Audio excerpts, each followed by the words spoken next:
Today we continue the Goblin City by building some roads.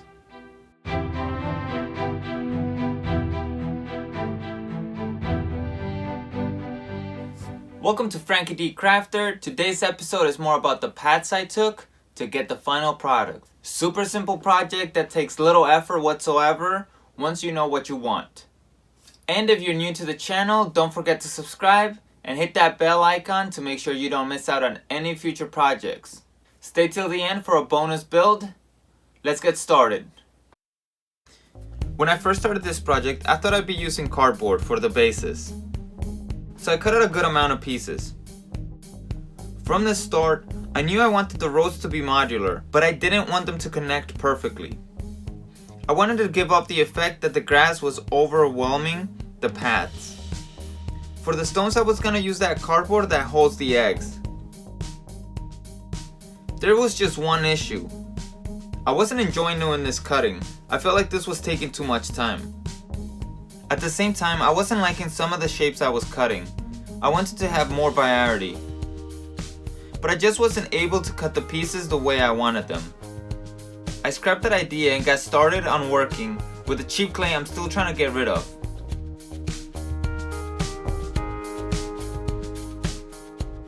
I flattened it out and proceeded to sculpt my rock path.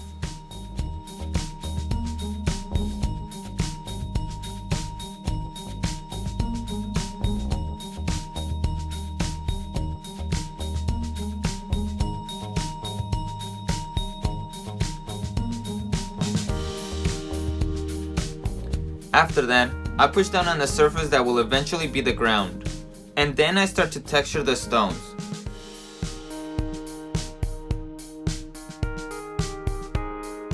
I cover it with a healthy amount of PVA glue to avoid cracking, while at the same time trying not to get rid of much of the texture.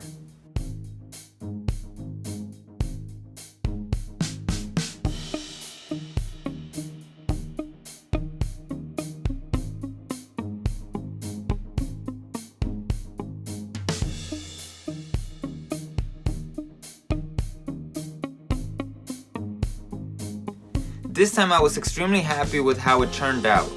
The only issue is that I wasn't sure I wanted to spend all morning drawing these designs. I had to be at work at some point and I wanted these drying before I left. I tried another method with wire, which I'll admit wasn't my best idea. I feel like it was a lesser success than my previous idea. I'm stubborn. I still think there's a faster way to do this. That's when I thought of a roller. But I'm not only stubborn, I'm impatient. And I did not have any time to wait for a delivery. I decided to make my own. I grab a plastic roll, like the ones I used for the tree video, and I start to draw my stone design on it using hot glue. I decided not to draw it on the whole thing since I was just gonna use it for the road. This took me less than a minute to make, and now I was making the paths in seconds. I wasn't just happy with the design, I was also happy with how little time I spent on these.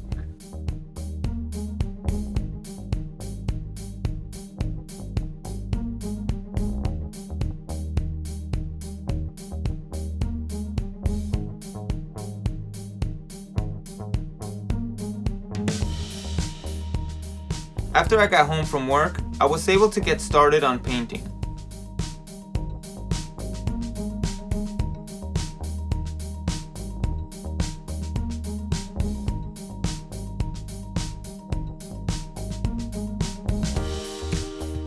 The most important detail is obviously the stone path. I wanted to make it look like there was grout. This was fairly easy to do because of the difference in elevation.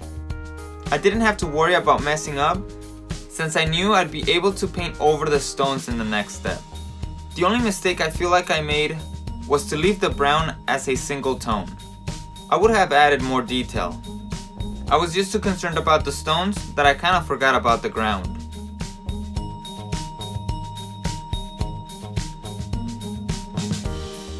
I get ahead of myself here and start flocking the ground, then I realized I haven't painted the stones.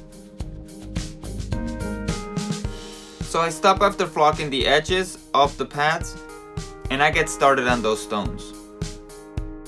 I mix dark gray with a bright blue to get the color I think will look best for the path.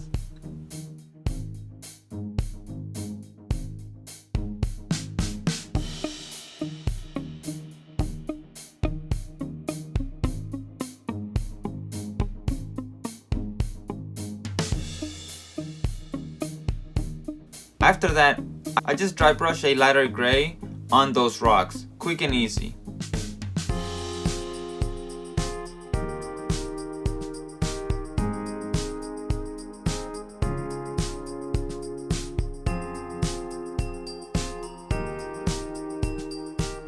Overall, I call this a success. The only thing I would do differently next time would be to use a smaller hot glue gun and get better detail. This has given me a few ideas on how to better use my clay from now on. And just like I promised, here's the bonus build. I play way too much Dragon Quest and Legend of Zelda to not include bases. My players need crap to break. Let's paint some bases. Not those kind of bases. I bought a few beads that I felt fit the goblin theme. First of all, you want to primer these things. I didn't because I'm a psycho and I enjoy making things difficult for myself for no apparent reason.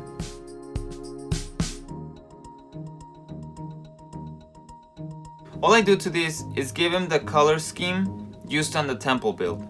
I get annoyed when working on small details like this, so I built myself a cloth from wire. This don't truly shine until I give him that wash. That's when it really pops. I was so happy with the results.